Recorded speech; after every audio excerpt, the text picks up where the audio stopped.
audio. Oh, they're not going to be able to hear Joe Thomas. They're not going to be. Are they going to be able to hear him or no?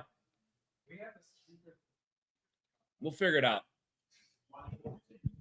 Phone system over the border. We live. We are live. Hello. Hello, We're Kenny. live. No, now the music's playing. We're live over the music. It doesn't matter. The first 4 hours simply an amuse-bouche. Stuff. I can't remember the last time I ate this much. Sure you don't want no dessert? Not for me. Yeah, I'm good. Your table is now ready for Carman and Lima's emerging podcast scene. I get to do this live. In light of recent humiliations, it's an honor to be joined by men. And not, I can't say the rest of it. Hi, everybody. Hello. It's good to see you. Bomber sports This is cards. awesome. I can't believe there's this many people out here on short notice. This is fantastic on a Friday when people got work, so they got to come out here. This is fantastic. Kenny, Thank you guys so much. We had a great parent pull his kids out of school. We're out of school. One's in uniform. Listen, I had What has somebody- happened to the state of education here in Ohio? One That's my time- stump speech for the gubernatorial race. Oh, that's interesting. Oh, I'm Okay, sorry. that's a nice thing to start out. You said no politics. Well, Tim Ryan's not running anymore. So, Amy Acton, let's go. All right, so we got a lot of nice people here. It's good to see everybody. Really, this means a lot that everybody came out here. Again, this was like a week put together. I want to thank everybody from Odyssey Cleveland who helped put this thing together. And again, on short notice, the fine people here at Bomber Sports Cards. You guys are wonderful. The wonderful people at Shoes and Clothes for Kids. It's nice to see so many wonderful faces. Again, familiar faces. They are just growing by leaps and bounds over there at Shoes and Clothes for Kids. If you know what they've done here over the last couple of years, first off, being able to help kids in the region, but also doing what they've done just for their growth and just how great that they are, that they can help so many kids in the area. And their new facilities, which aren't so new anymore, but I was there last year. They're absolutely wonderful. And it's really an honor and a pleasure, and it means a lot that we are connected still throughout all these years. Our great station, 92.3 The Fan, is still with Shoes and Clothes for Kids, and we hope to keep it going for many, many years to come. It means a great deal to us. I also tagged on social media 923 The Fan as well. Our accounts, he retweeted. People have already asked online all over the country how they can donate. So that's right. Just click on, I tagged Shoes and Clothes for Kids. So just click on there. Also, for anybody who's here, there's a QR code as well. So lots of people, especially come holidays, it means the most when you guys can help make a difference. We just do a stupid show and a podcast and talk sports, and Ken gets all red face on YouTube Live, but it's also how we can just do our little part. So we appreciate all of you guys joining in on that. So thank you guys very, very much. We do appreciate you. Now we don't really know what to do because everybody's staring at us and we didn't really have much of a rundown for this. Mitch didn't give us a rundown at all, our producer. You're going to blame Mitch. That's an interesting thing to do. We do have Joe Thomas joining us here shortly on the phone. He'll be. Do we have Joe on the phone right now? We start things off, ladies and gentlemen. The Hoff, Joe Thomas, joining us live on the Fan Hotline. Joe, do you have us? I got you guys. Can you hear me? We got him. It is wonderful to have the great Joe Thomas. Now, hopefully all the people in the building will be able to hear. Maybe we can feed it through the feed or anything like that. But, Joe, it's great to have you with us. I know that you've done some wonderful work with Shoes and Clothes for Kids throughout the years. First off, thank you. Second of all, how do you think Shador's going to do on Sunday? I think he's going to do a nice job. I think he's going to make significant improvement from what we've seen last week and the stuff that we saw in the preseason, because I think there is going to be a big difference when you've got Tommy Rees, the offensive coordinator, just building a game plan from a route concept protection and then being able to mesh and marry that to what they're doing with the run game and the play action to feature the things that Shador does well, which is throw in the pocket, throw off those little half boots, and to be able to use that accuracy to push the football down the field, which is something that the Browns offense has not been able to do this year. Joe, there are two hot items in the showcase right here that you either knowingly or unknowingly signed. They have them here, and they look amazing. I posted it on social media. They're not doing the, what do they call it, the auto pen? I think Joe actually signed this. Yes. So we appreciate What's that, auto Joe. pen? Oh, we don't have to talk about that. Okay. It's in the news. We'll sometime. discuss that at another juncture. But anyway, we have been debating all week. How much can you truly open up the offense for somebody like Shador? We all want to see the splash plays. We all want to see a quarterback that actually throws the ball further than 5 yards down the field. We saw glimpses of that in the second half with Shador. At the same time, you've got a head coach, you've got a play caller who probably are going to be a little bit hesitant for him to make the big mistake, the back-breaking mistake. So what do they do? How conservative do they want to get? Well, I think you have to balance your desire to win the game, which is obviously the number one priority. And in a season when you're fighting for playoffs and fighting for a division win, obviously that's the only priority. But in this situation, you got to have split priorities, right? It's, yeah, we want to win, but also we want to showcase Shedeur and find out what he is and who he is and if he can be the franchise quarterback for the Cleveland Browns moving forward. And so really, I mean, that's kind of what the season's all about. And so I think they need to open it up a little bit more than maybe they would with a typical rookie quarterback, where they would be maybe a little bit more conservative, and let them know, like, hey, mistakes are okay, but here is the things that we really want to see from you. We want to see you hanging in the pocket. We want to see you going through progressions. We want to see you pushing the ball down the field, giving our receivers an opportunity to get back involved in this offense, and just letting them know that, hey, mistakes are okay, throwaways are okay, you can dirt the football, but the things we don't want to see is just continuing to drift in the pocket, taking sacks, doing those bad habits that we saw a lot at Colorado. And so I think the key for them when they are crafting this game plan is he got blitzed relentlessly because he wasn't seeing the blitz, which is understandable, right? He wasn't in practice going through those blitz plays in blitz period and having those meetings where he was the dude seeing everything on the defense. And so I think they need to have really nice, easy answers to be able to check into if you do have a defense that is going to try to heat you up the way the Baltimore Ravens did last week. The offensive line, you are somebody that was a pioneer of sorts, Joe. It's why you are a Hall of Famer. It's why nobody questioned it, is that it didn't matter who was back there behind you. You were still doing your job. But how hard is it going to be going from somebody like Dylan Gabriel, the way he operates, to somebody like Shedeur, who we went through this with Deshaun Watson? You never knew exactly where he was going to be back there. Well, it does make it more challenging, but your job stays the same. And I think the challenging side is the frustrating side, where it's like, well, he was supposed to be there, but he wasn't. But you still have to assume he's going to be where he's supposed to be. And then if he leaves the pocket or he drifts further than he's supposed to, or if he's left or right of where his mark is, like, you do your best to try to continue to make the block. And if the guy starts rushing that way, you just try not to let him go over there. But you got to have that toughness to be able to just shake it off and know that, hey, you know what? 80,000 people in the stands think that I screwed up and gave up a sack, but you know what? The quarterback is kind of on him, but you know what? That's okay. I got his back. I'll be able to take the bullet for him. In the end, your offensive line, not only do they have to block for you, but they got to be willing to take the bullets for you in the media. When if somebody says, hey, what happened on that sack? You're not going to throw them under the bus, and you're just going to accept the fact that part of being an offensive lineman is you got to take a little bit of dirt sometimes.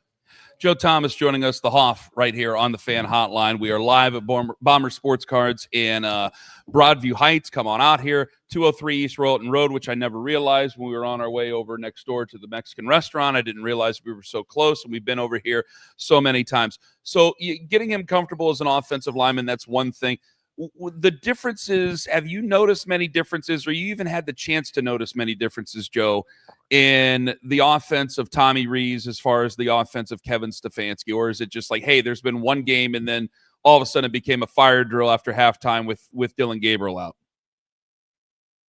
Yeah, I think it's going to be a little bit tough to say definitively. There's a lot of differences. But clearly you're starting to see a little bit of that college influence from Tommy Rees, where he does like a little bit more of those boot actions, some more of those RPOs, getting that quarterback on the run. But I think more than anything, that was just him trying to lean into what Dylan Gabriel did, giving him an opportunity to use his legs. And so I don't think we're going to see quite as much of that. And so I think the Shedeur Sanders offense is going to be pretty similar to what Tommy Rees or Kevin Stefanski is going to dial up, where they're going to put their healthy dose of play action in there. But you're going to see a lot of stand in the pocket, throw the football, or try to throw the football down the field. That pro style offense that the Kyle Shanahans that run this type of an offense that's play action based, that's West Coast based. That's kind of the offense that most of the teams in the NFL run these days. Joe, Myles Garrett said last week that it was Shedeur after the game that went and spoke in the locker room to the team.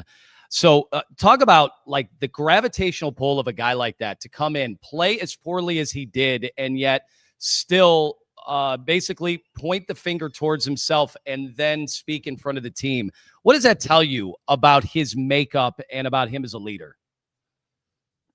I think it just reinforces the character that everybody saw when he was playing at Colorado.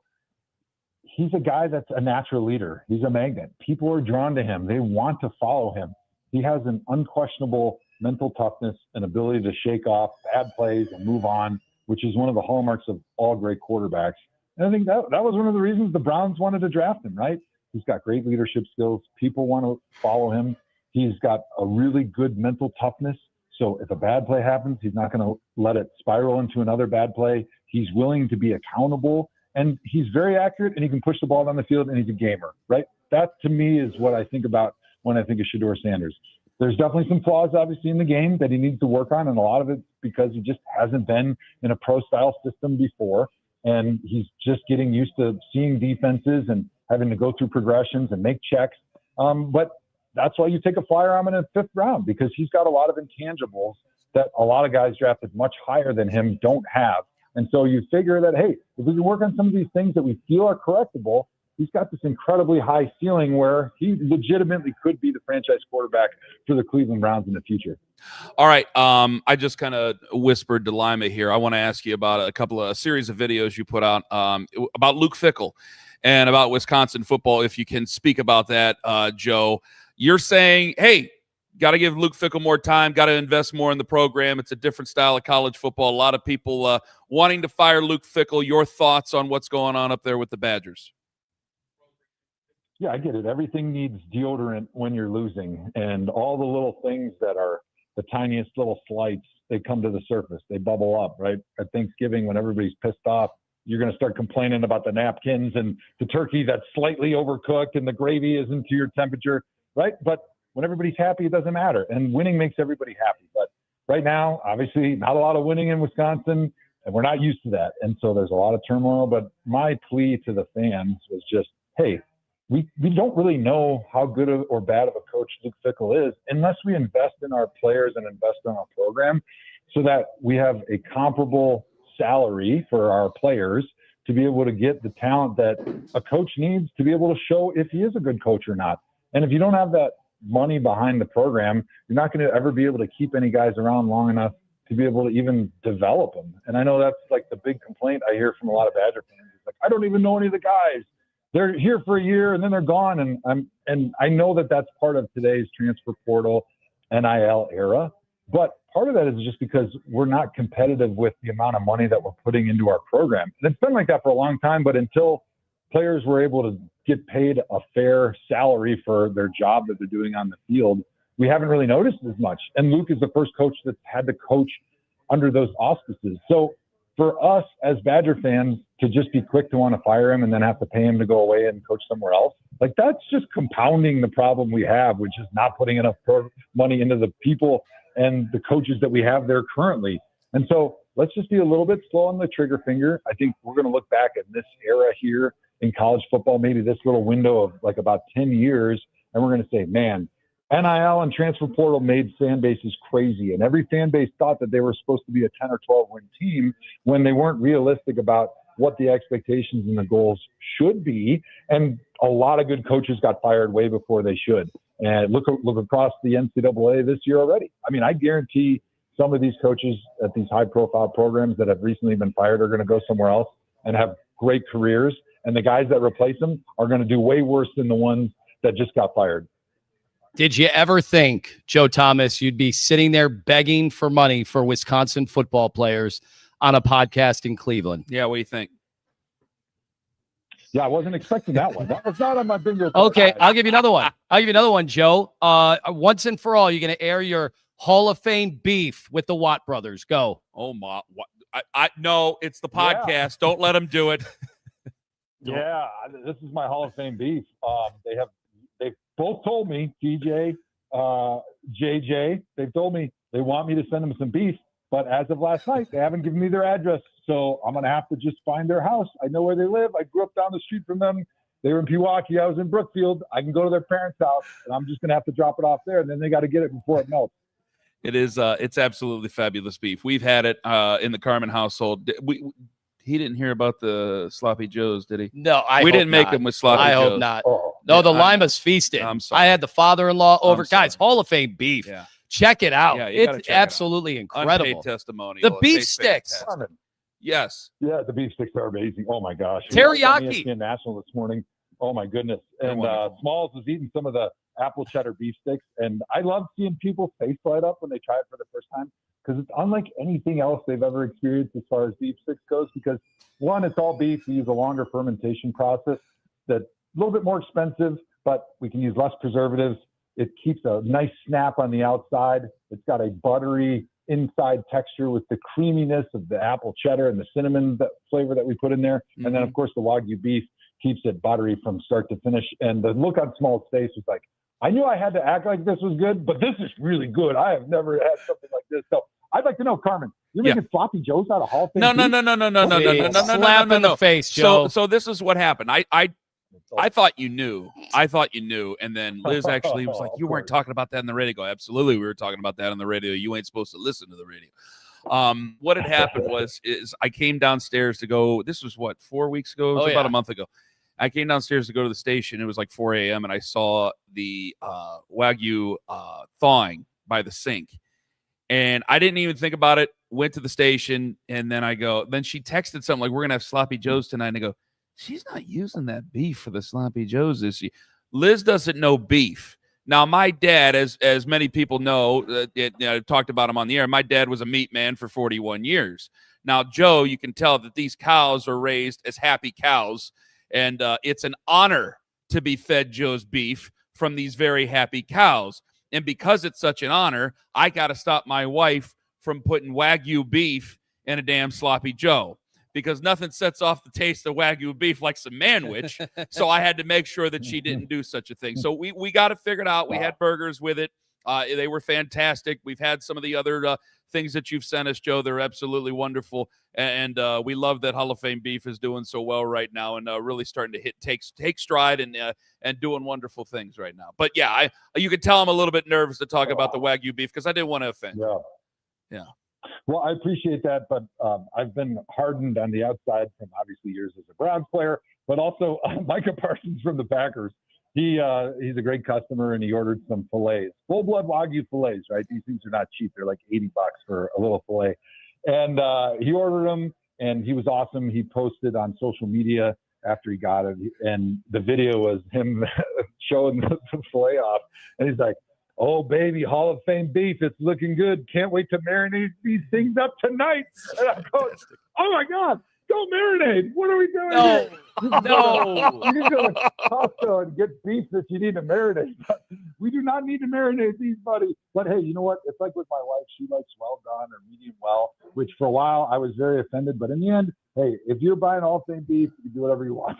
So if you want to make them sloppy joes or you want to marinate them, hey, if that makes you happy, go ahead. We're just trying to give people happiness here, Carman. Well, we couldn't be more thankful for you joining us, Joe. And I don't know if I'm supposed to mention this now. I'll probably mention it at the end because I know you're kind of humble, but you've done some wonderful things with shoes and clothes for kids. So, Joe, we really, really appreciate it. Tony, got anything more for Joe before we let him get the rest of his day? We appreciate you coming on, Okay. and everybody out here is just thrilled, even though they can't hear you. No, they can. They can. They have All them up on the TVs now, so they can hear him. They're absolutely thrilled when they knew you were coming on. So awesome for you, Joe. And we look forward to talking to you again. Hopefully it's about Shedeur starting to pave his own Hall of Fame route. Who knows? Who knows what could happen? Yeah, we'll see how this goes. I'm nervous about the situation coming up on Sunday, but I'm hopeful. Just because I'm nervous doesn't mean I'm not hopeful. So, Joe, thank you so much, my friend. Hey, I appreciate it, guys. Great work there with Shoes and Clothes for Kids, man. One of the great charity organizations in Cleveland. So thanks, and thanks for having me on. Thank you. Joe Thomas, the Hall of Famer, joining us on the Fan Hotline. And I didn't want to say this way because he's humble, but I know Joe donated his Man of the Year funding to Shoes and Clothes for Kids. They got the Joe Thomas bag of supplies. That's in the Brown Special Teams packages. They are very thankful to Joe. We're very thankful for Shoes and Clothes for Kids. We're thankful to be here at Bomber Sports Cards, 203 East Royalton Road. If you're listening on the pod, if you're driving around listening to it on the Odyssey app or 92.3 The Fan on the free Odyssey app, 92.3 The Fan Extra on the free Odyssey app, stop on by. If you got a pair of socks or something that you're wearing but new, bring them on in and we can give them to the kiddos and things like that, or anything else that you want to give to the kiddos. It'd be absolutely fantastic. Now we have a couple of things scheduled. We're going to have Q&A, so hopefully you guys have your questions. Get ready. As we say when we do Coming In Hot on Fridays at the end of the show, we say rehearse them. There is a bathroom in there. You could go in the bathroom, Stare in the mirror. Look in the mirror. Give your best acting chops. Kenny, you have a famous acting line that you've used before. Which one? The one from your college performance. Oh, I'm not saying that. Come on. Who wants to hear Kenny? It's his famous line. No, there's still children here. Is the guy is Michael with the kids still here? I ain't doing. No, I'm not saying Put your that in hands front of put your the hands children. over your daughter's ears. Kenny, come on. Who wants to make me do this, you bitch? The best thing is, so the movie was called Heavenly Claws, and my scene got cut, like George Steinbrenner in Seinfeld. My scene got cut. I had to take. I was a method actor. I took soap. We were in the seedy motel over in this would have been in the Woodridge area peninsula, right off of Route 8. We went to the seedy hotel. And I took some of the soap in one of like the pumper things, and I put it in my eyes. Pros move To make me cry. This is before I was an emotional basket case and I could cry on demand.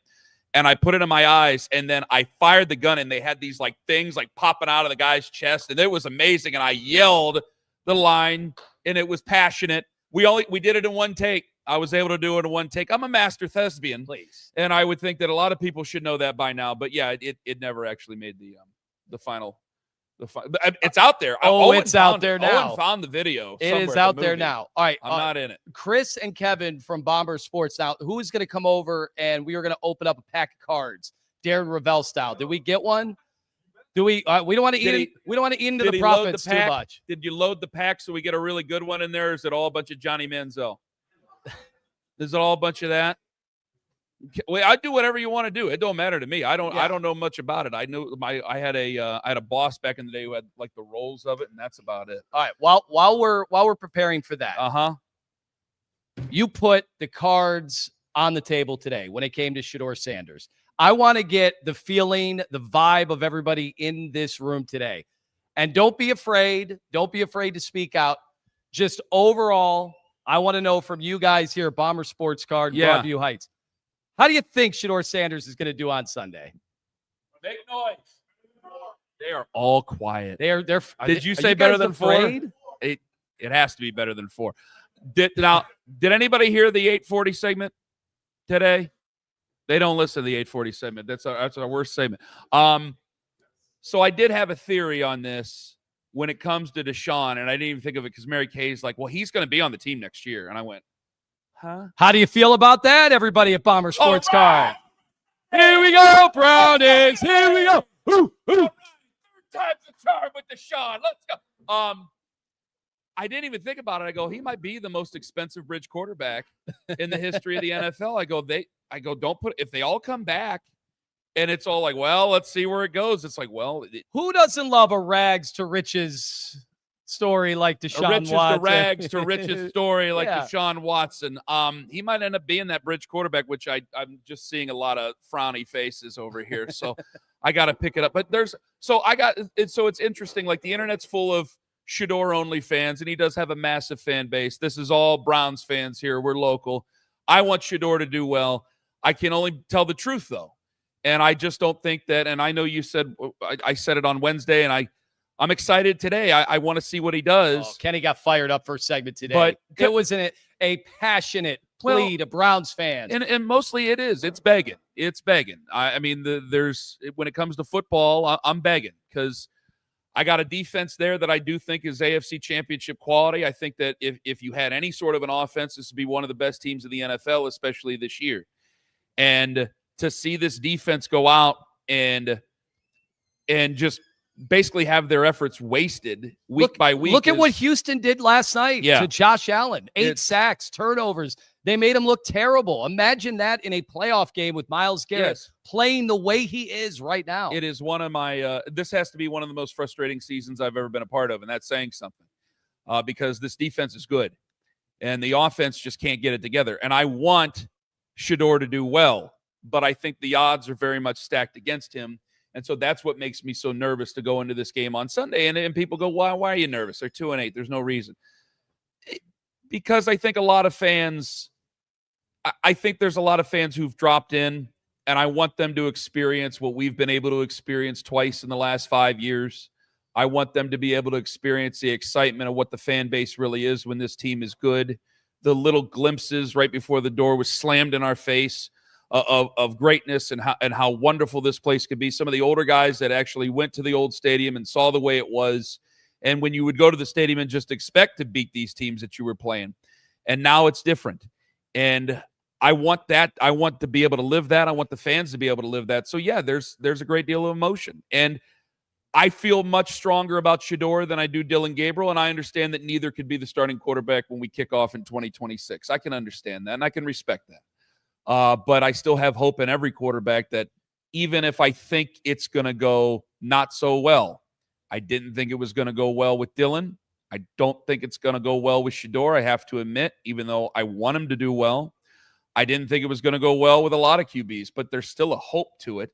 And I'm hoping against hope coming up on Sunday that, yeah, this offense can somehow find a way through these deep woods and start to build something here in the last 7 games to give us, not about the playoffs or anything like that, my God, but maybe give us something that we could talk about and get excited about for the future. Because if you didn't need a quarterback and you got 2 first-round picks, there is talent out there to go out and get, and you could start to really restock it and have the Super Bowl 2.0 window that we joked with Mary Kay yes. about. Yeah. Well, think about it this way. I mean, I'm watching NFL Network. We have on here at Bomber Sports Cards, and they're doing a segment on Shedeur. He was the 4th string quarterback. He was a 5th rounder. And this week, it says he doesn't listen to the quarterbacks. His fan sure as hell, or doesn't listen to the critics. Yeah. His fan sure as hell. Well, that's the thing. That's what I'm kind of fascinated by this week. He has had a lot of stuff going on. Never mind the fact that his freaking house got robbed during the second half of that football game last week. I'm looking at Gabe right now. So, about that. Yeah, don't even start. So that happens. He's got the weight of the world. If you truly think about earrings, this. where'd you get that? And that by the way, expensive. Will, what was your alibi? Yeah. Self-inflicted too, by the way. And I think that's the way Shedeur would want it in many ways. I think, I hear his fans talk about doing it for the culture, representing something different in football. But a lot of that stuff will fall flat unless you can actually play. And I have no idea what it's going to look like this weekend. And what's going to bother me, if he doesn't work out on Sunday, or I should say, like, it should be more than just Sunday they gave Dylan Gabriel 6 games for crying out loud. If it doesn't work out on Sunday, or if it doesn't work out this year, he probably won't be here next year. And there's going to be a lot of blaming of the Browns, and I'm used to that, and we'll have other things to talk about and other things to get into. But that's all he's getting. His leash is that short? No, that's all he's getting this year? What, the rest of this year you're talking about? I think that the rest of this year is guys, they got 2 first-round picks for a reason. It wasn't to take 2 wide receivers. It wasn't to take 2 offensive linemen. It'd be nice to do that, but you guys all know very well and good that this is an organization that's obsessed with finding the quarterback. And because they're desperate to find the quarterback, I'm desperate too. And what does desperation lead to? He's on a graphic with Patrick Mahomes, Drake May, Lamar Jackson. And that seems absolutely crazy. This is unbelievable. And Seth Rollins in a sling. But you have, honestly, you got this guy. If he works out, it'd be great. If he doesn't, you guys know that this organization is desperate. Desperation usually leads to bad decisions, desperate decisions, go for it all decisions that usually don't work out. And that's kind of why we're in this mess in the first place. That's not Chris Benoit. Stop. That's Seth Rollins. That's why we're in this mess in the first place. See, we are moving not on. Funny. Not we funny, are dude. moving on. And so here boy, you really know how to distract me. Good God. Anywho. Just wanted to play well this week. That's all. Did I show you the one picture that was sent to Gabe on the internet after he made that call that I had to dump? I remember. Disgusting. Absolutely disgusting. You should all be ashamed. Anyway, you got me off track here. So what do you want to do now? Are we going to do an unboxing here? We're going to do an unboxing here? A few cards. All right, let's go. Let's get a few cards out here. And then Bomber Sports Cards here on East Royalton Road in Broadview Heights. We have 1,000 cards to get through, so we better get at it. Presented by the fine folks at Extend Technologies.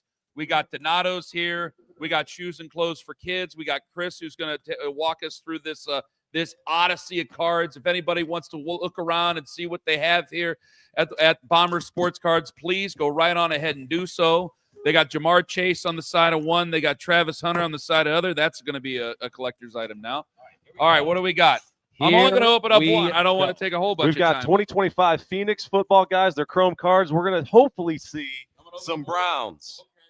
All right, Ken, let's see what we got. You guys, show me how it's done. I've only done this for a dozen years. My fingers. A dozen years. I used to have the Bowman 1991 baseball selection. I got the Billy Ripken F face one. Oh, yeah. Hey, Oh, come on! on! Hey, I swear to God, Wait, I see Dylan a- Gabriel Oh, right there, That's everybody. called White Brown's quarterback. I don't know Oh who that my was. goodness gracious! Okay. Ken, should we sleeve that? Wait. Absolutely. What could they possibly put on the back? Overdrafted by 7 rounds? Iowa's own Caleb Johnson. Where is this a piece of his jersey? This is a piece of the Hot jersey. Gabe, Help it's me not out. life size. Help me out. It's not life size, Dylan Gabriel. Come on. Of course, they picked the Gates. box with a Steelers guy on it. Come on. Oh guys. my goodness gracious! All right, that is pretty cool, though. Devontae Adams with the Rams. Hey, Tua. Okay, We've got another one. there you go. Let's put the little guys next Well, to no, each no, other. no, no, no. You can't. Well, I can't put it too. I can't put it on the desk too hard. Yeah, He's gonna wait, get a whoa, concussion protect from him, down there. protect him. Where's, All right, Trevor Lawrence. There, we have an alien in Okay. here, and there you go. Am I opening up? Urban more? Meyer didn't ruin this card You yet. want me to open up more? Is it Let's do 'em okay? all. I didn't These are all ruin up the for whole grabs. thing. We're gonna Okay, give these these away. are all up for grabs. We're gonna give them away. Oh, there's gonna be a lot. There's gonna be a fist fight in here for Dylan Gabriel. I already I can tell. Like guys are looking at sizing each other up. Here we go. Oh, Will Howard, Pittsburgh's Okay. own Will Howard here. Are we with rooting the for Steelers. him or against him? How does that work, Ohio State fans? Ladies and gentlemen, Winning Columbus. this one will actually be a fist fight. Clay Matthews. Hey! Clay Matthews. Damn it, Clay Matthews. Nick Sirianni, Mount Union. Oh, yeah. Heike Smith. Yeah. Joe Burrow. There's some good ones Might in there. play this weekend. You got to open up some too, or we're Here, going to I'll take hold forever this to for get you. through this. You got a smite You're ripping. stand right there. Hurry up. Hurry up. Hurry up. They're watching you. Hurry up. No bubble gum? Does We have Mitch some want here. any of these? Ted Hendricks, the Mad Ted Sport. Henry, WEWS Channel No, 5. Ted Oh. I Hendricks, think not Ken's got Ted a hot pack Henry. coming. Folks, Ooh, ooh. we've got a Thunderbirds exclusive Patrick Mahomes hologram. That's awesome. Ladies and gentlemen, Jim The- Everett, Oh, what- the Jim Rome Yes! special. Oh, Chris come across the Everett. table. Chris Everett. There you go. This is fun. We're not doing George Bush rookie cards over there either, so don't even start. All That's right, number here's two. Alex Highsmith. Oh, 277 out of Now, this is 299. called a Put hot that- pack. That's This is awesome. called a hot pack. Oh, Is that yeah. what this is? Number Okay, one pick. Boom. So this is Cam Ward. All right, can Shador look better than Cam Ward has looked This so is- far this year? This is franchise future material. And this is what from a jersey, right? Yes. Okay, this is Cam Ward right here, everybody. And then we have Kenneth Grant. Again, keep Yeah. pulling, Tony. Oh, You we're gotta still keep going? Oh, we got ripped How around. many of these names get do 'em you all. actually know? No. You got Mike Haynes is a Hall of Famer. don't I mi- was at his induction. I don't watch much football. Bucky Irving, I don't know what's going on there with him. TJ Sanders, Jalen Walker. Those are decent ones. Jalen Walker's decent. All right, here we are with this. Ricky Pearsall shot through the heart right Oh, there. my All right, Marvin Harrison Jr. His daddy's trying to get him off that team. Never heard of this guy. Never heard of this guy. Let's go to the next We are card. on the internet. You still need to have some standard. Anthony, you missed it. My God. Oh, that's the Silver. that's the Oh, no. actual that's the actual bullet. It's actually right there. Anyway, Holy cow. Barron, Jalen Royals, Trevion Henderson. Trevion Henderson. All right, who's going to finish with more yards? Kyle Travion Shanahan. Henderson or Quinshawn Judkins? Can I say anything nasty about Yes. Kyle Shanahan, or is that bulletin Tell board a material for behind the next scenes week? story. He was a jerk Kenny. to my friend. Kyle Shanahan was a jerk to my friend. I'll see him in hell. Travis Hunter, not good on offense, not good on defense. Vinny Testaverde. You guys could set that on fire if you want to, even though I think him and Bernie are buddies. All right, we have a contour card. Sam Darnold. Look at this, Kenny. You got a what? Sam Darnold. Okay. No, that's Looks you like know. it's AI generated. all right. Mike I Green, could have done that on my tablet. Highly Bijan numbered Robinson, cards. Ray Oh. McLeod, Tone Ray McLeod. There you go. Yes, of course. There you go. Okay, we got a few more. We're trying to motor through here. Brock Bowers as Then well. we're gonna get to the Q&As. How many people got a question? All right, guys. That's it. Come Only on. One got. Come on. Step He up. said it was anything but politics. All right, here we Oh, go. Jack Kenny's Sawyer. favorite quarterback ever in Ultimate Troll, Ben Roethlisberger. Trash. Garbage. Speaking He does donate canines, so at least we got that going. Justin Fields. Okay. Have they converted him to running back yet? They got to do something with him other than this. Okay, Myles Garrett. This one's a good one. Whoa. This one's a good one. All right. Drake May, Michael Pittman. All right. Can you tell us any of these actually worth My last something one. Here we go. substantial? Here we go. Are you seeing dollar signs with any of these? That Mahomes is sweet. What do you think? How much? What's the difference See, in a if Jeff, signed one? if Good Jeff old 20 Sindelar was $20 alive, he would know. Mahomes. He'd say good item. In Cleveland, this ain't worth much. It's Caleb Johnson. Yeah. What are we gonna do with No, there's Yeah. not much you can do Let's there. get Joe Mixon. Don't even start. I'm not T. saying Higgins, anything. T. Higgins, Mushin Muhammad, and Michael Penix Jr. Or as Gerard says, Michael Penix, and I go, All right, okay. we add to the little guy That's all collection. of them. Kyler Murray is the Browns quarterback next year. Hell no. Who's that kid? I'd rather him play quarterback than Kyler Murray. No offense to you, son. I'm sure you got a better arm, and I'm He sure could you're a fit little in the bit. jersey. Yes. I'm sure he'd study harder too. All right, Lad McConkey. I'm sure there's some Lad McConkey fans here. Not our Shador fans. I'm gonna tell you that much. Dustin. All Okay, right. All right. That's good. This Thank is you pretty so cool. much, guys. I didn't realize they got all high tech with the These cards. are nice. These These are refractors. There's nice. a lot of numbered stuff in here. The jersey. So yeah, Cam Ward. That's numbered on the back too. How much? So How much three does hits. one of these packs cost? $329. $329. Got it All in right. stock right here. Okay. Brand new football. All right. Do we have the microphone ready for the Q&A? All right. So how this one worked? Oh, wait, you're going to plug it right into there? I thought it would go out there. Okay. Hey, you do it. You're the engineer. I have no idea. One last thing. I wanted while you're I'm going here. to throw this away real I quick. did want to talk. So Bomber Sports Cards has been around how long now? Yeah, get him back on the mic. So guys, Sorry yeah, about we that. started Let me take in my care of the basement in housekeeping. 2013. Okay. February 2013, opening packs and boxes and doing too many crazy impressions back then. So now we were across the street. Some of you guys may have heard of us, Bomber Sports Cards, Bomber Breaks. We've been online for all of this time. And then we got thinking, well, there's an opportunity across the street. We were actually in an office space right over there. And here we are now. That's across the awesome. street. Okay, Just opened up. I am looking up here. These are awesome. Look at the Donovan Mitchell. So talk about these items and how they came to be, because this seems like an Well, unbelievable we got to get Christmas Wayne gift. out here. Mr. Peltz, where's Wayne? He's back there, but he helps us out and works for us here. And he has done these for years. He worked for the Cleveland Indians in the Visitors Clubhouse for a long time. So a lot of these have been done. There he is. Wayne, come over here and Oh my talk to these gosh. guys, man. This is a pretty special. So these are Lego murals in so many ways. Portraits. He's got one of Mahomes. Wait, He's got come a over Jim here. Brown over there. These are made of Legos here.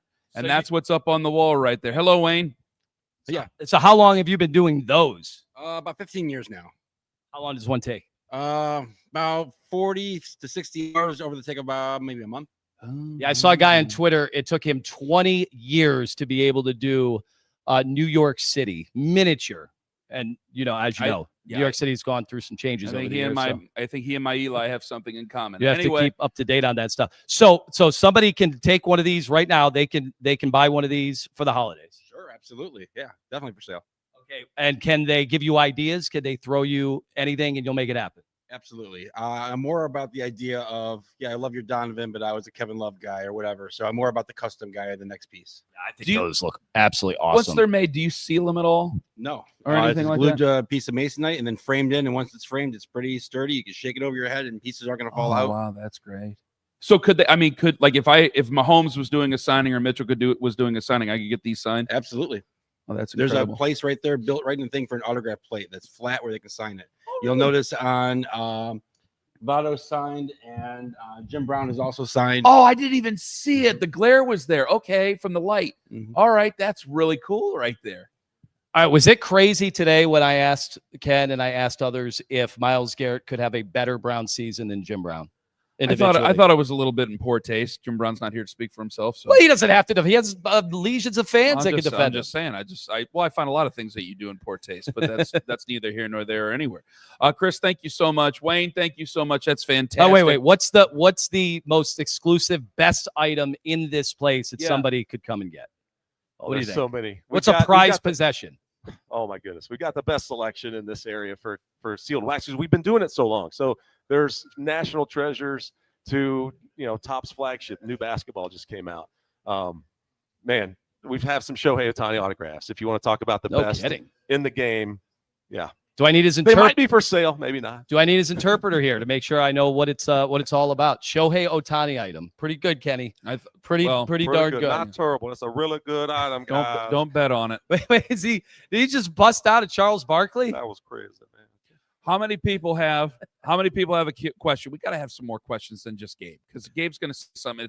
Guys, ask anything. Show. It doesn't have to be. So doesn't have thank to be you. for We jokes. got somebody here. Who do we got? What's your name? Mike from Lorraine. Mike and Lorraine. Oh my goodness. Hello. How come I'm not allowed on the radio? Who That's said up to you're not Mitch. allowed? That's up to Mitch. Huh? That's up to Mitch. Who, Mitch? Why am I banned from Mitch? You got to talk to Mitch. He's That a ain't team- me. Said it's you. He's You a gotta tough guy. Well, Mitch said it's me. passing the buck. Yeah, he did. Typical for That's Mitch. typical Passing Mitch. the buck. Wait. It's an electronic public square. Do you think, you guys both being journalists, Mhm. that my I ain't no journalist. First Amendment right is impinged on by not being able to go on your show? Well, Or is it because it's a privately owned radio station?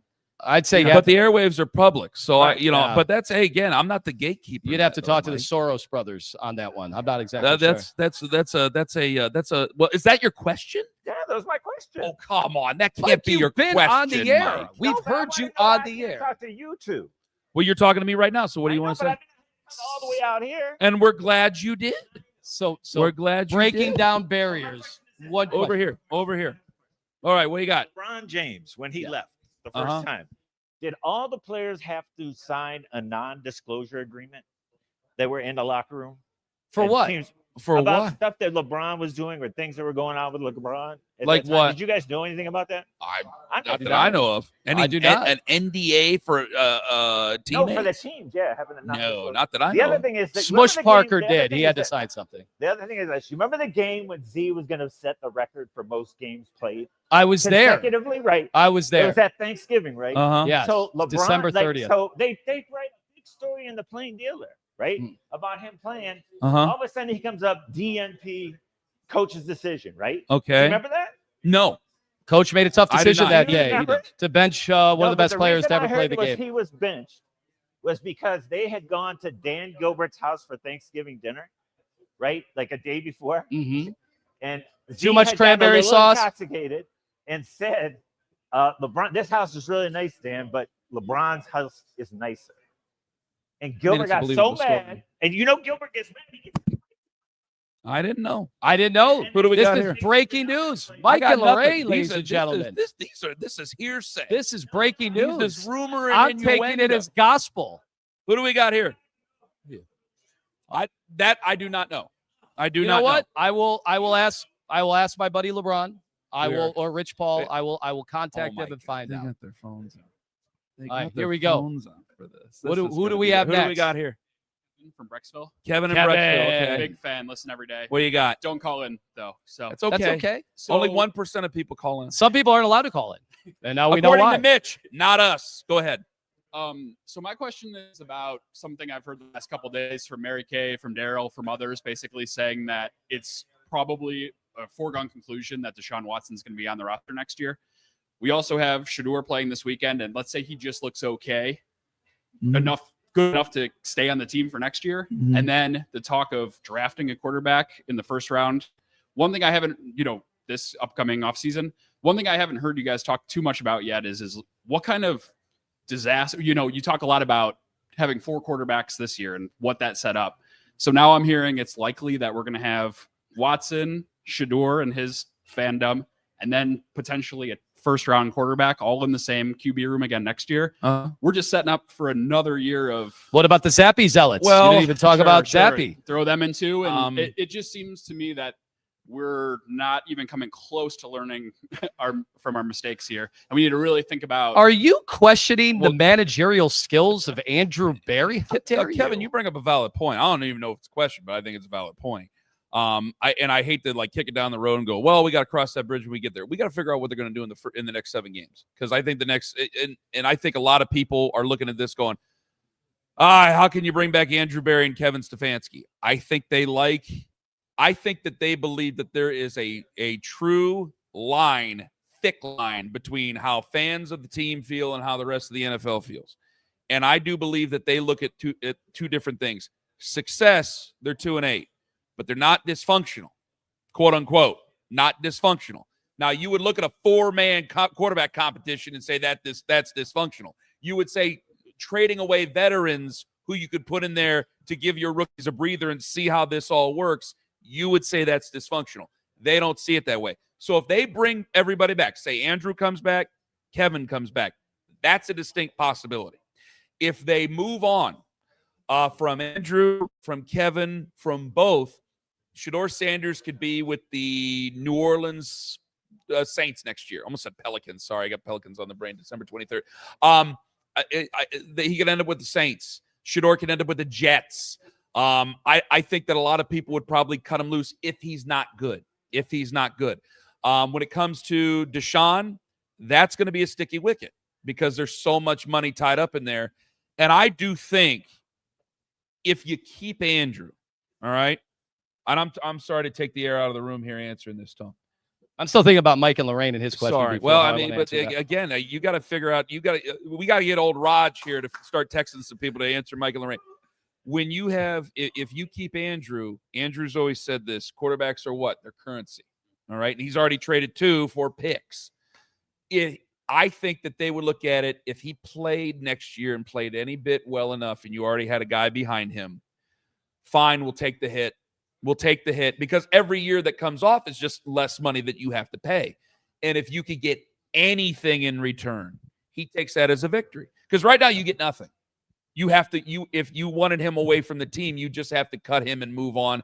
And I think we're going to get something out of this. I'll just say this, and we'll move on to the next question, but I appreciate your question, is that nobody can convince me that there are not 2 factions developing within that front office. And the reason I think that is the reporting that has been out there, and I haven't seen anybody reject the notion that what Jason Lloyd put out, that Kevin Stefanski had been telling people that there's going to be a redshirt year for the quarterback. Well, here we are with 7 weeks left in the year, and that quarterback is starting in a game where I don't know about you guys. I heard Joel Bitonio yesterday, and he basically made it sound like, we'll try to put some drives together. Like, they don't know. Now, maybe Shedeur can overcome all of that, and that would be amazing, and that it answers the question for us going forward. But I think they're going to go into the offseason with a bad taste in their mouth about the managing of this quarterback situation, and then the coach having to play somebody he clearly is not comfortable in playing. I agree. I think Joel flies out there. I think he's probably a great barometer for it.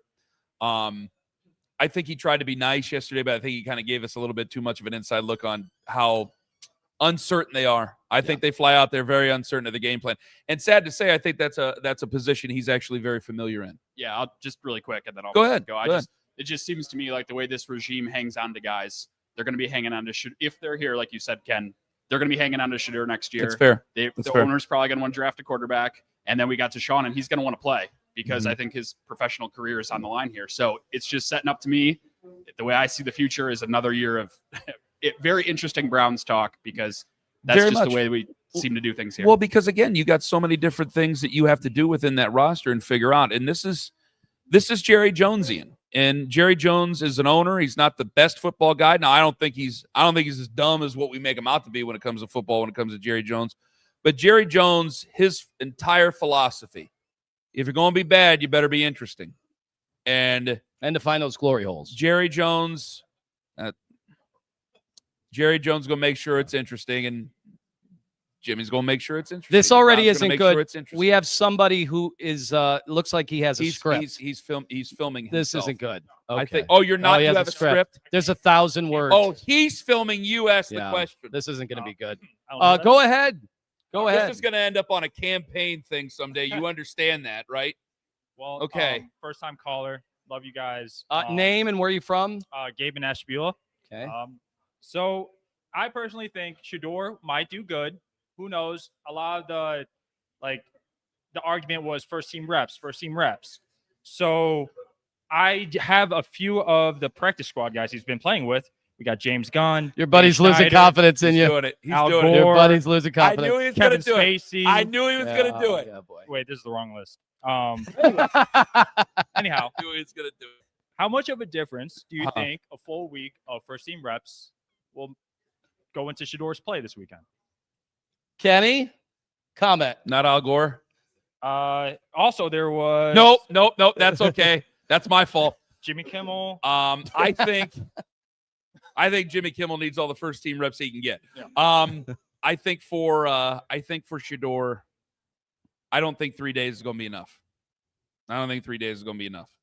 God, I hate answering it because I sound like a downer. But sound like a downer. Here's the thing about this: they know that the Raiders, unless we're playing some weird, Princess Bride. I know that you know that I know that you know what they're going to do. I think we know they're going to have blitz beaters in there.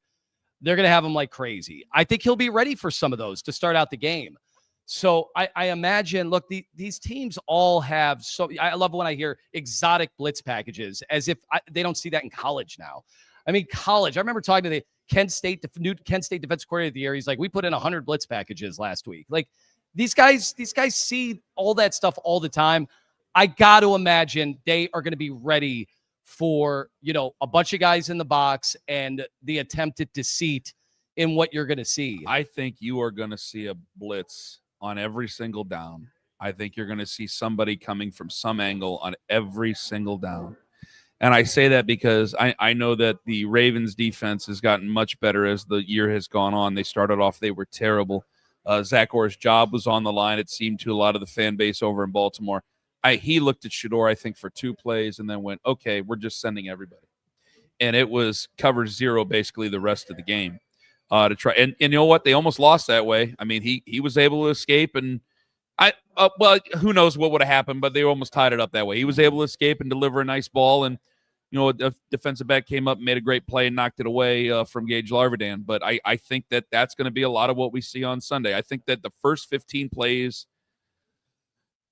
if the first 15 plays go well, I'll feel good because hopefully we come out of it with points and we can play some defense. But after that, I think that things are going to change a little bit when it comes to the defensive game plan of the Las Vegas Raiders. So I think it could be tough. Defense is pretty good, right? The defense is all right, but I mean they got some pieces together, but they're just not that great. They're just not a good football team. Not good at every level. Like they're not balanced. line can protect Shedeur better than how his house went. So, Gabe, we were waiting for. Is that what you were trying to do on coming in hot today? I knew, yeah. He's like, you can't. The ring camera needed more first team reps. I know what you were. You can't dump me in person. Nope. Yep. All right, Gabe, thank you very much. Do we have any more questions? Okay, we got Justin, right? Okay, what you got to hold the mic to your mouth. Okay. So now, you guys probably said this before. I forget. When were you guys out on Baker? Not to beat a dead horse. The reason I ask is because I was at the Christmas Day game in Green Bay. It was my birthday, and he ruined my day and my birthday because he threw 4 just god-awful picks. So whenever he does well, Baker, and I start getting really depressed, I need to pull that up. That's my post-Baker clarity, So out on Baker, I think part of it was. I know when I was. Oh, go ahead. No, was you go was ahead. Was it the game? No, you go ahead. The game. Which one? The razor blade game. I shaved 3 times throughout the course. Was that Denver? No. Well, let me go back through that season here. This is 2021, right? 2021. You go ahead. You give your answer. Obviously, the thing about Baker was, he had the tremendous ups, and then he had that injury season, right? And the injury season, we were looking for grown-ups anywhere that we could find them. I remember shouting into the microphone, he needs to sit, but he had the contract dangling. The team, it's almost like they wanted to test him to see what he was made of. There were other quarterbacks that were going through bumps and bruises that we were comparing Baker to at the time. One of them was Jimmy Garoppolo, who ended up going to the Super Bowl and nearly won the Super Bowl, and he was banged up. And so I remember using that as a comparison, which looks silly now because Garoppolo is basically out of the league and Baker has had a really good season. So it was a hard situation because you felt like the team was ready to compete for a Super Bowl. They needed better quarterback play.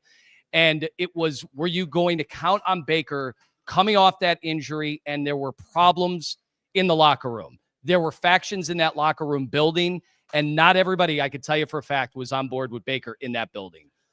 That doesn't mean that he was some bad dude or bad teammate. Here we go. It depended on who you asked, how they felt about Baker at the time, but their confidence was shaken. So were they going to be conservative and play it out, or were they going to try to pounce on a once-in-a-lifetime opportunity to get a free agent quarterback or trade for a quarterback that was available that had, quite frankly, by almost every expert was better than Baker at the time. So Ken was against that move. I was kind of for that. no, move. I was for bringing in a veteran and having him compete. I still wanted cooler heads to prevail. But by the time the Steelers game came around and it was a giant rock concert, I kind of resigned myself to the point that they would go after somebody big. I actually know the date now. Go ahead. I can't stand the revisionist history. Everyone, how did the Browns do it? Everyone was saying Baker was done. And hey, good for him. We have egg on our face. Yeah. Revisionist history, hindsight's 2020. Uh-huh. But yeah, by the way, it's not just us with egg on their face. Obviously, Carolina. And by the way, he was available. Remember, we traded him for what, a fifth round pick. Yeah. He was available to the entire league, and basically nobody wanted him. So yeah, we're the team. We had him in the building.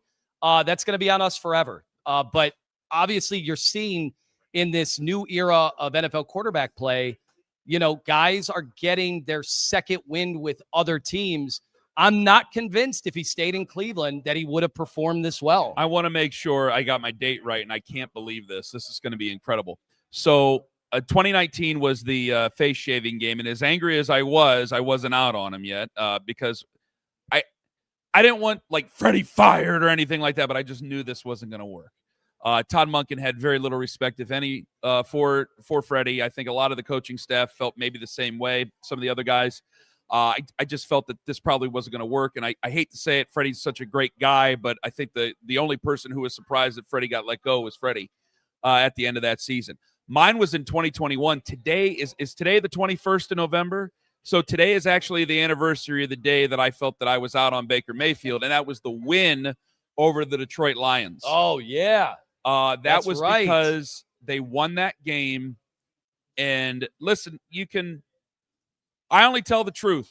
And there's certain things that I hold. Are you telling the truth myself. at 6 a.m. today? Hell yeah, I was telling the damn truth at Making 6 sure. a.m. I only tell the truth. Now, I can massage it a little bit and try to have a good bedside manner. But on November 21st, 2021, against the Lions, that's when I was out because they won a game. It's hard as hell to win a game, and he was out there basically because he wanted to turn this into Oklahoma versus Samford, a SEC cupcake game. Well, they were in the Big 12 at that time. That's what I was upset about. Like, he wanted to play in that game that he shouldn't have been playing in because he wanted to run it up and feel better about himself, and he didn't, and they nearly lost that game because it's the pros, and all these games are tough, and then he didn't talk to the media.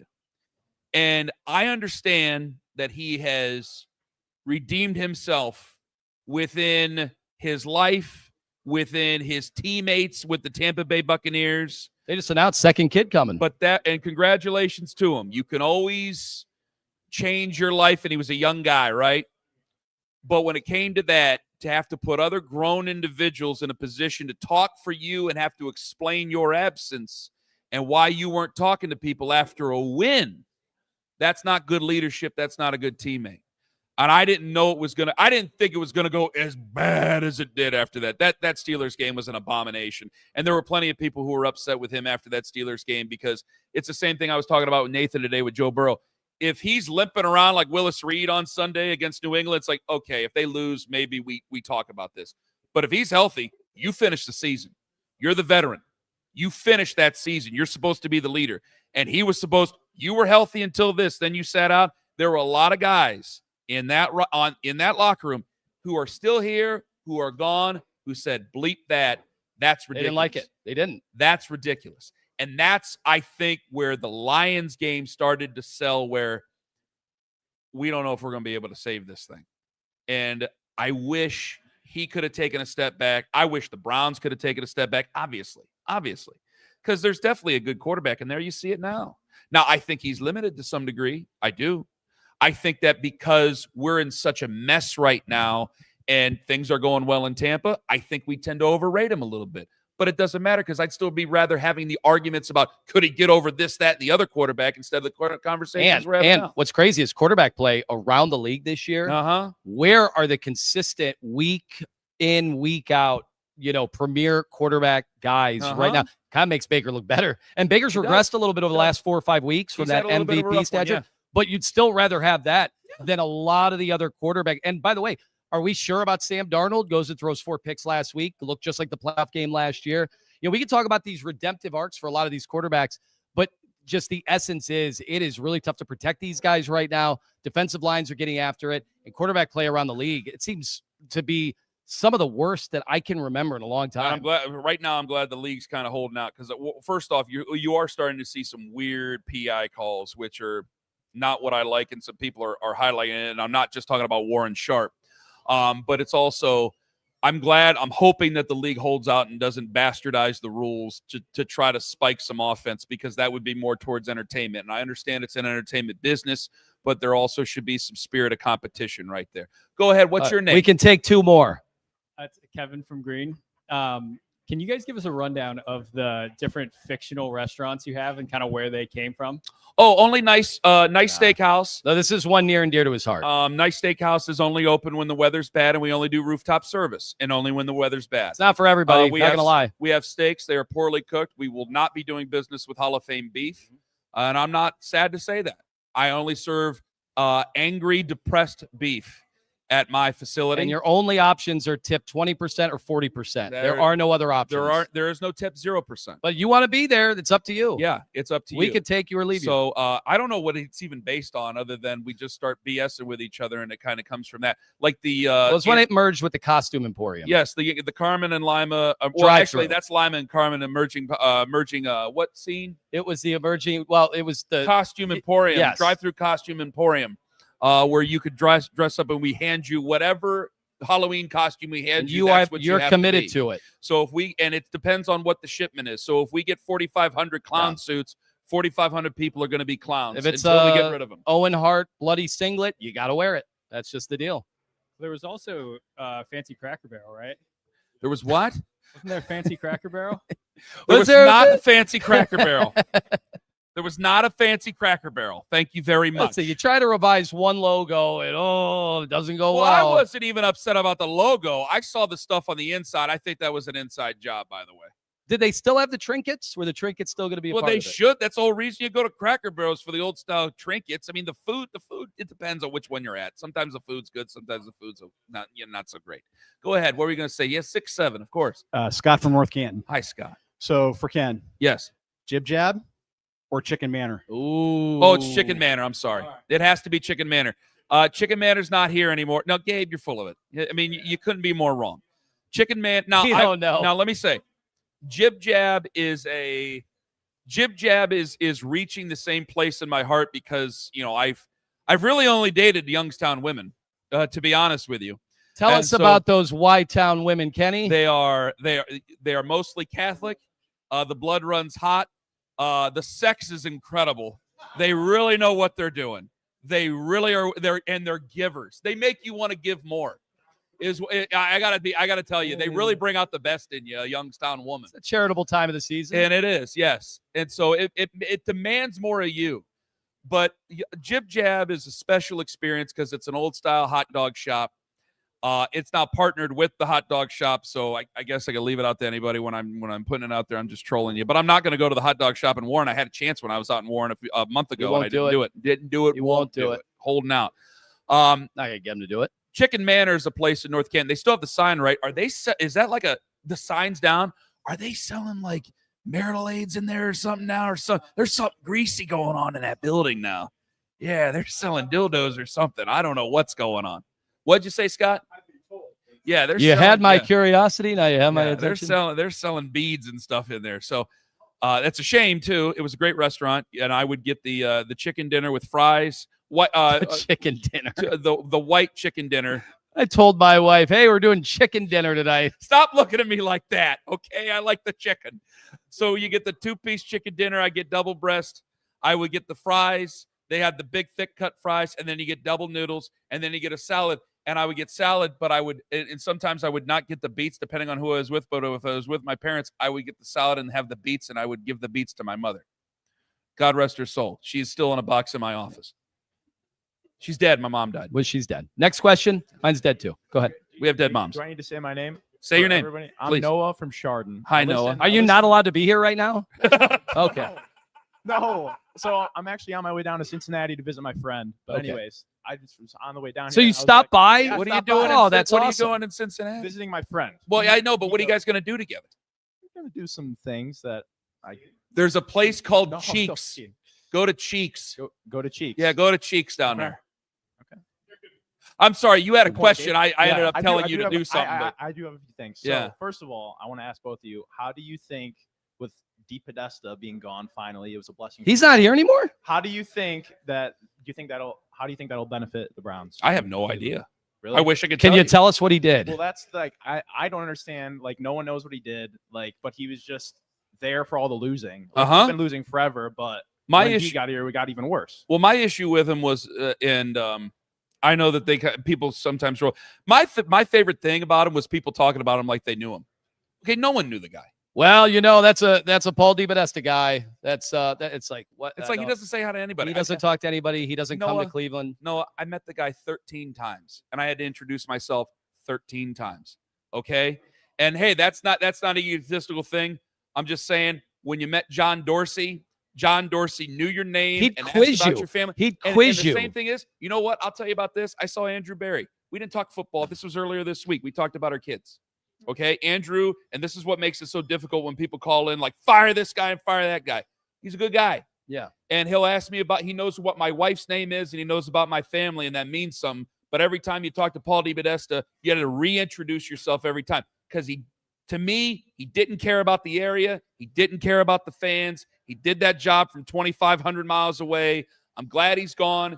Good luck to the folks with the Colorado Rockies. I got no sympathy for him after that. That's They need fine. all the thought partners they can get. The only thing I'll say in his defense at all,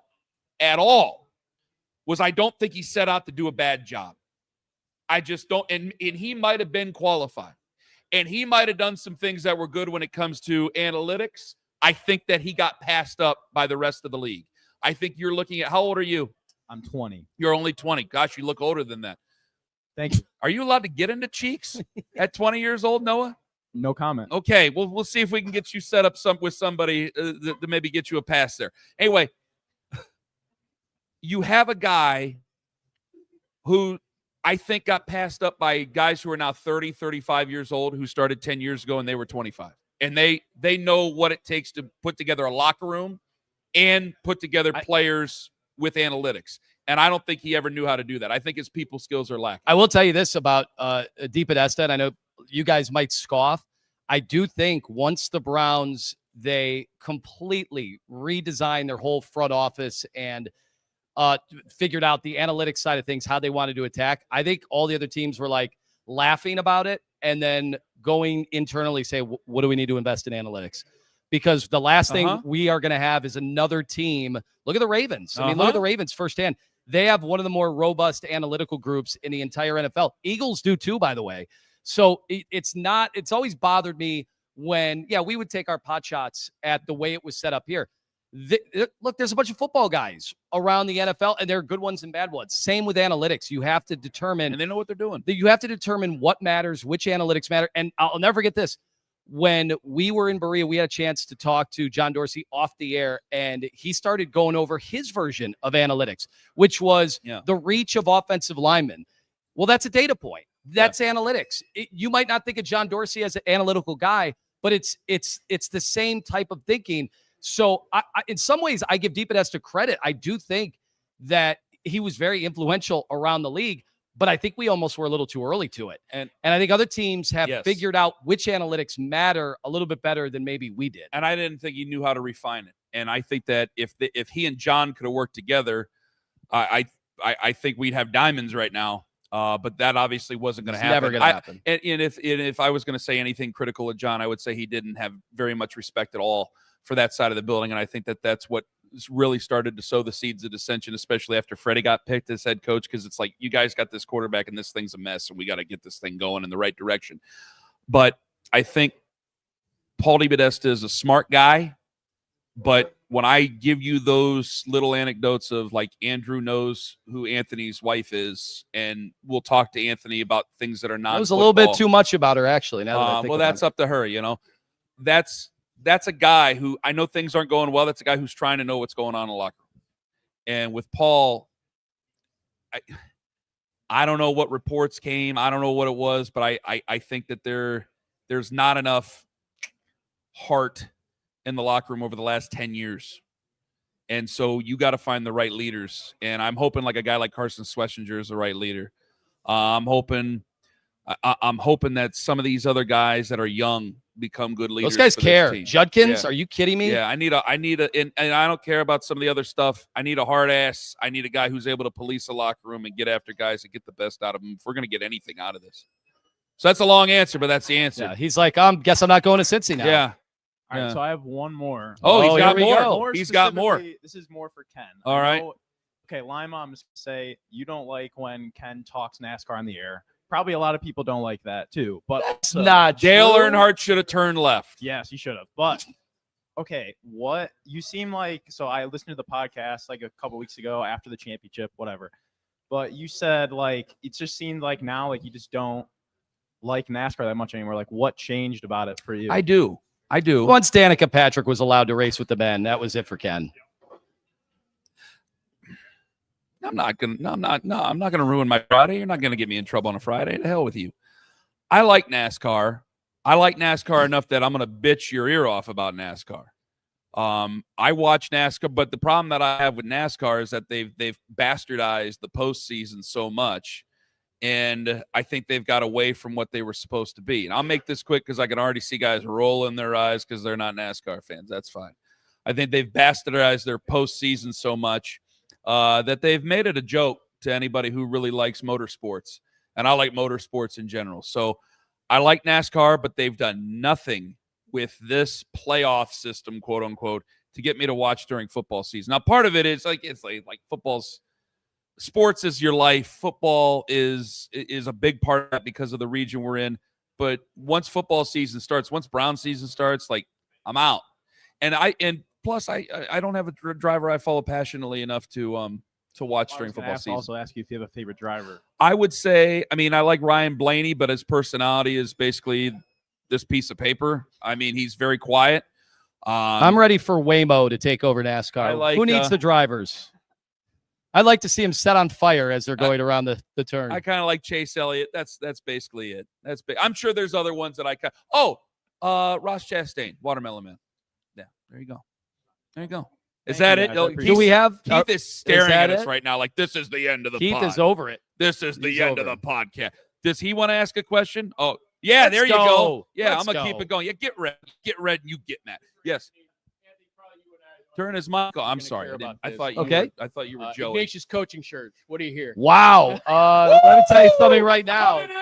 So I had it on good authority that nothing was going to happen until a few teams' season came to an end. So you can start to take some context clues there. They are swinging for the fences. I can tell you that. I've been communicating with some big-time donors. When I say international search, I said today, 5 of the 7 continents so far have been addressed. 2 more, stay tuned. The Arctic's a very cold place. What's Elvis Gerbach doing in Antarctica? What the hell is he doing in Antarctica? I was getting, so Ken knows this before I finally one night had a few and then tweeted out a list with odds. And then 5 of the names on those were texting me going, what the F's your buddy doing? Mentioned on the show and then it goes away. Well, there's only so, but listen, there's there's a lot at stake here. You certainly don't want to sabotage some of the existing teams that are fighting for playoff lives. Big game tonight. We gave some of the odds to some of those. Hoban and Walsh Jesuit's a pretty good one. Either way, I have not gotten a new list. I do know there have been meetings behind the scenes, and we're not just talking about the Sharps and Vermilion. This one, Give me the list. these guys have. Let me see the list. Well, I need a newer list. You have the old list. I have 2 old lists. Well, I wanted the new list. By the way, then they could just react to my face when I read the names in my head. What's great about the original list is that it had one name when the Browns were really in a tailspin. It had oh my God. It had a certain Rocky River resident on that list. 75-1. If you can read that down at the bottom. Hold on. Now, that was when Bo Pelini was the leader in the clubhouse. My ass. Actually, 2 NFL coaches on that list right now. One at Ignatius grad. You guys are ridiculous. Okay. He's got to learn to figure out how to communicate with Marvin Harrison Jr. first. Anyway, so that's That's what I have for you right now. That's a great question. But sounds like I'm being coy. I might have more after this weekend. Right. Keith wants us to finish it up. Okay. Well, we thank you. Yeah, we only got a half hour left in here, so. Yeah, we want to come around and say hello to you guys. Honestly, you Do they guys. have a studio in there? Yeah. Oh, this. Why weren't we in the Why weren't we in there? What the hell's going on in there? Kenny, you're a man of the people. You need to be with all the That's people. true. Okay. I think that booth is there in case there were more Mike and Lorraine's here.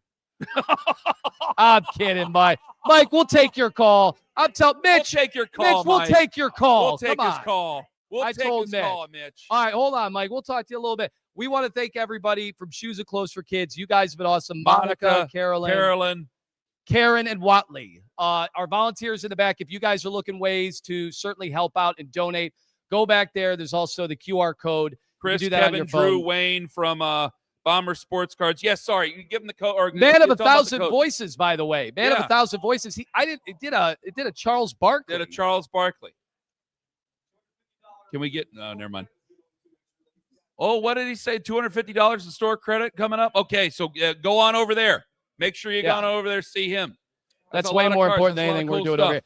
here. But again, yeah, Shoes and Clothes for Kids. We've had people around the country go online and ask us how they can help. So I tweeted out and Ken tweeted out. We've got all their information. Just click on that, and there will be ways to make a difference come this holiday season. We'd like to thank Joe Thomas, Hall of Fame beat, first ballot Hall of Famer.